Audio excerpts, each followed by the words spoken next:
for conversations of Discourse market.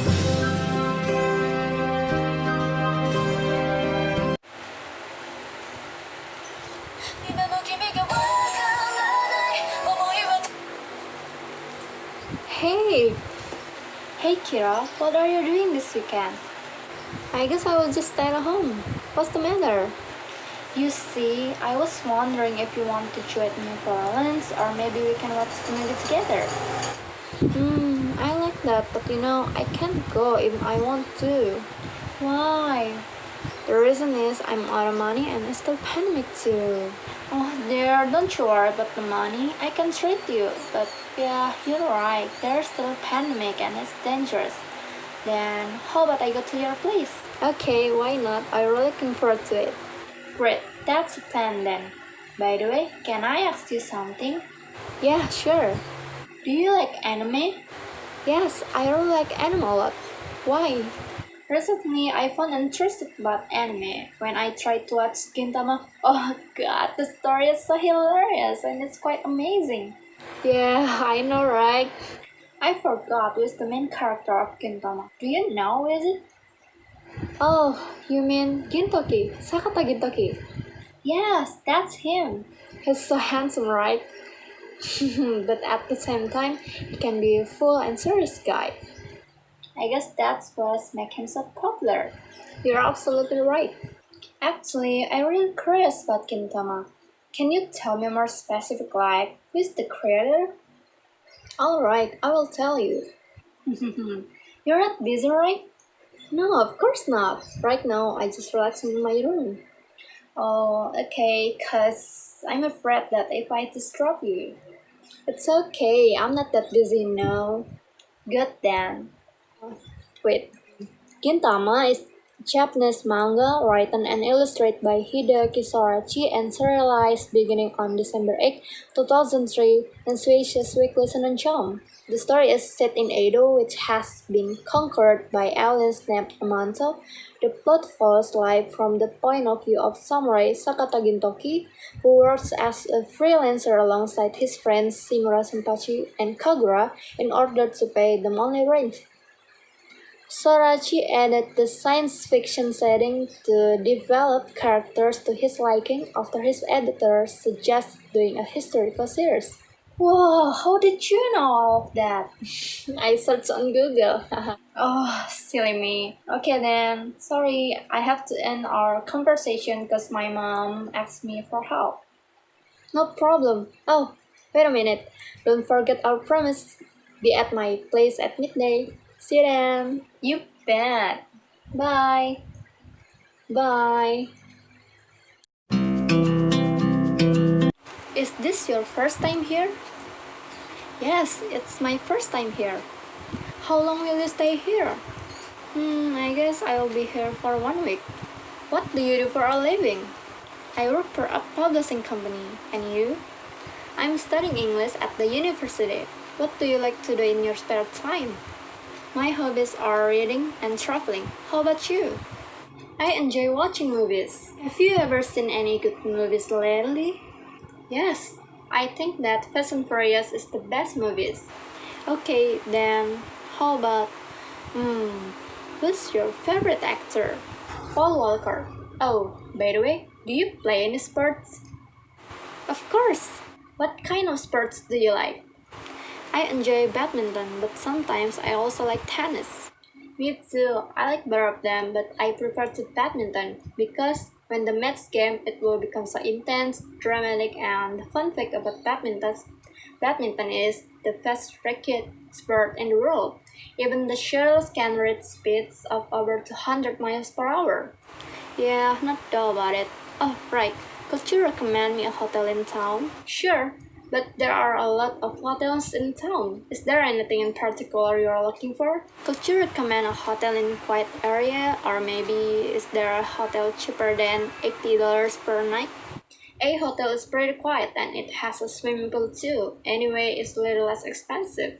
Alright, thank you very much. Don't worry about it. Oh, can I know what's your name? Yeah, sure. My name is Kawamurarina. You can call me Rin. my name is Morinaga Yumi and people know me as Yumi, so it's nice to meet you, Rin. I'm pleased to meet you too, Yumi. Hey, I have three interesting stories, so do you mind if I reading to you about these stories? Yeah, okay. What kind of story is that? It's a secret. Go ahead. The story is about the journey of a wise man. Let's start. A long time ago, there was a wise man living in a mountain country. The country was beautiful, but it was always difficult to find enough food. The people of the high country decided that they will travel together to the low country. When the snow began to melt, they packed all their honor into their wagons. With anticipation mixed with sadness, the wise man and his neighbors left their high country homes. Wagon? What's that? Seriously? You don't know? Yeah, Wagon is a vehicle used for transporting goods. Okay, so can I go back to the story? yes, please. The wise man noticed something strange taking place soon after they began their journey. As they traveled day after day, his right arm began to feel stiff. The further they traveled from the high country, the weaker it became. Three things puzzled him. First, his arm always felt the weakest whenever they stopped in a village. Secondly, he noticed that when the travelers from the high country gathered around a fire at night to talk among themselves, his arm became strong again. The third discovery puzzled him the most. When he put his arm behind his back, it no longer felt stiff and useless. Then, one day, the wise man was startled. As his wagon rounded a bend in a high mountain road, he looked down on his neighbors' wagons ahead of him. He realized that many others were also holding an arm behind their back.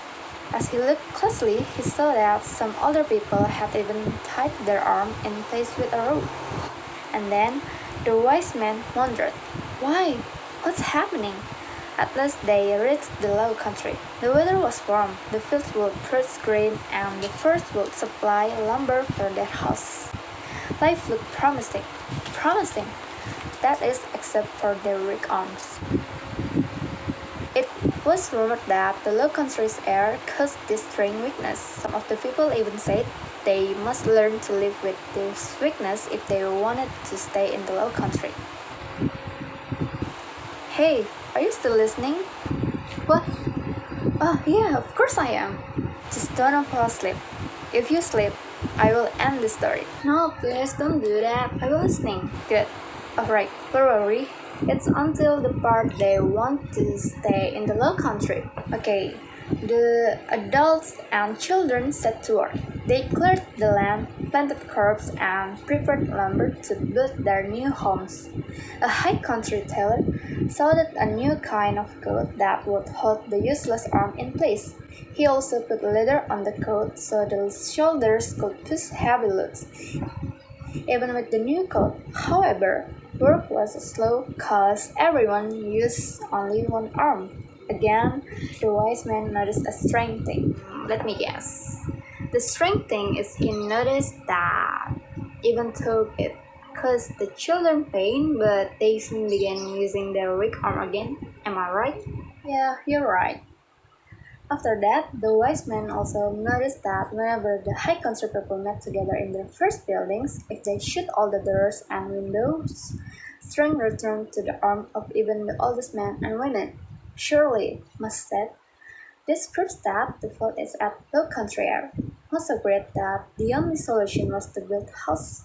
Wise man was puzzled most because the children seemed to become stronger while playing and working outside in the low country air. Then, the wise man watched his high country neighbors trying to build their house while using only one arm. He became fearful for his people's welfare. The new coat helped them work faster with one arm, but winter was coming and neither the house nor the crops would be ready if everyone continued to work with one arm behind their back. The wise man learned a lesson from the children. He realized that even though it was painful, using his weak arm for hard work was the only way to make it strong again. Because winter was coming, he knew that he couldn't stop working on his house in order to spend all his time trying to make his arm strong. But he also knew that he couldn't finish his house before winter unless he used both arms. The wise man decided that if he was to finish his house before winter, he must spend some time each day strengthening his arms so that he could finish his house more quickly. Afterwards, he spent time each day both strengthening his arm and working on his house. He finished his house before winter. Some high country people pursued that winter because the snow came before their crops were harvested and their horse finished. They had worked slowly every day because they were afraid to stop working on their house long enough to strengthen their weak arm. The end. So, what can you learn from the story? I guess maybe we have to spend our time each day to learning. The example is like learning English. Because if we cannot speak English well, besides if we live in United States, it's just like we're living till one arm was tied behind your back, as if the story. Is that right? Sure enough. Right. Oh, then where is the second story? Okay. Once upon a time, there was a water bear who had two large pots, each hung on each end of a pole which he carried across his neck. One of the pots had a crack in it, and while the other pot was perfect and always delivered a full portion of water at the end of the long walk from the stream to the master's house, the cracked pot arrived only half full. For a full 2 years this went on daily, with the bear delivering only one and a half pot full of water in his master's house. Of course, the perfect pot was proud of its accomplishment, perfect to the end for which it was made. The poor cricket pot was ashamed of its own imperfection and miserable that it was able to accomplish only half of what it had been made to do. After 2 years of what it perceived to be a bitter failure, it spoke to the water bear one day by the stream. I assume of myself and I want to apologize to you. Why? Asked the bear. What are you ashamed of? I have been able for these past 2 years to deliver only half my load cause this crack in my side causes water leak out all the way back to your master's house. Because of my flaws, you have to do all of this work and you don't get full value from your efforts, the pot said. Then the water bearer felt sorry for the old cricket pot, and in his compassion, he said, as we returned to the master's house, I want you to notice the beautiful flowers along the path. Indeed, as they went up the hill, the old cricket pot took notice of the sun warming the beautiful white flowers on the side of the path, and this cheered some.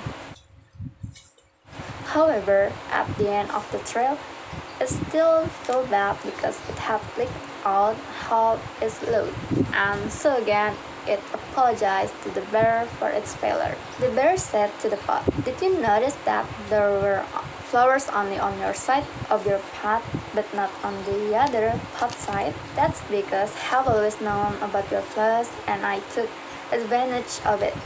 I plant flower seed on your side of the path, and every day while we walk back from the stream, you have watered them.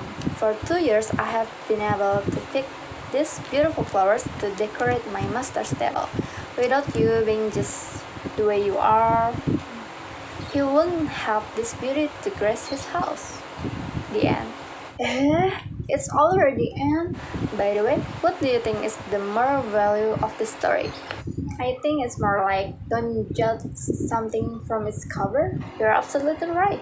So, what is the last story?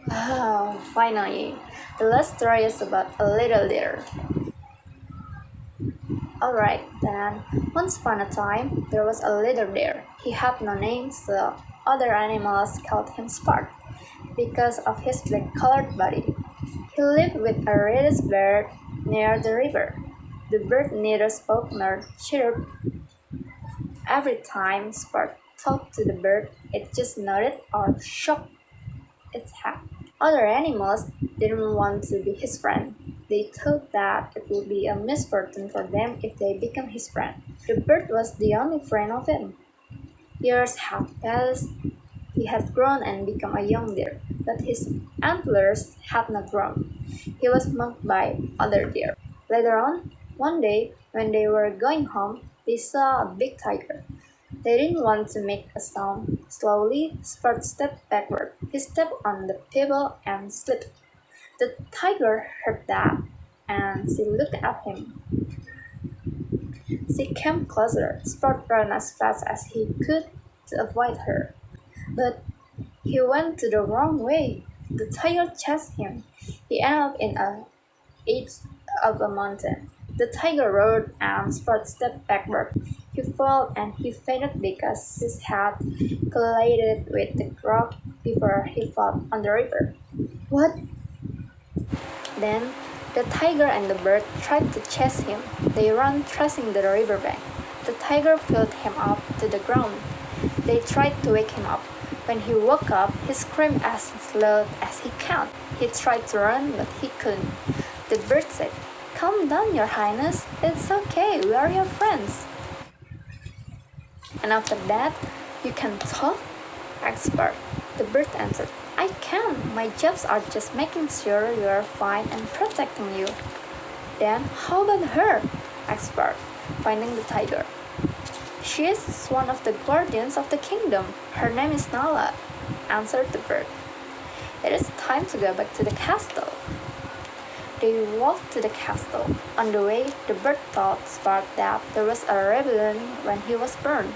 The king ordered the bird to take him as far as possible and stay safe until the rebels were taken down. They should be low profile. The king was afraid that they would kidnap him and use it to get the throne. Spot was the only prince that he would rule the kingdom someday. All rebels had been taken down and the kingdom was safe. When coronation day came, Spot was nervous. All deer are in the castle. They were waiting for the prince to enter the room. When he walked in, other deer was loud. "It can't be the prince we are waiting for," said them. When Spot stepped toward the throne and wore the crown, his body turned into white and his antlers grew up. Everyone was shocked. They bowed and said that they were sorry for treating him so bad. Finally, is this truly the end? The story is quite good. Of course it does.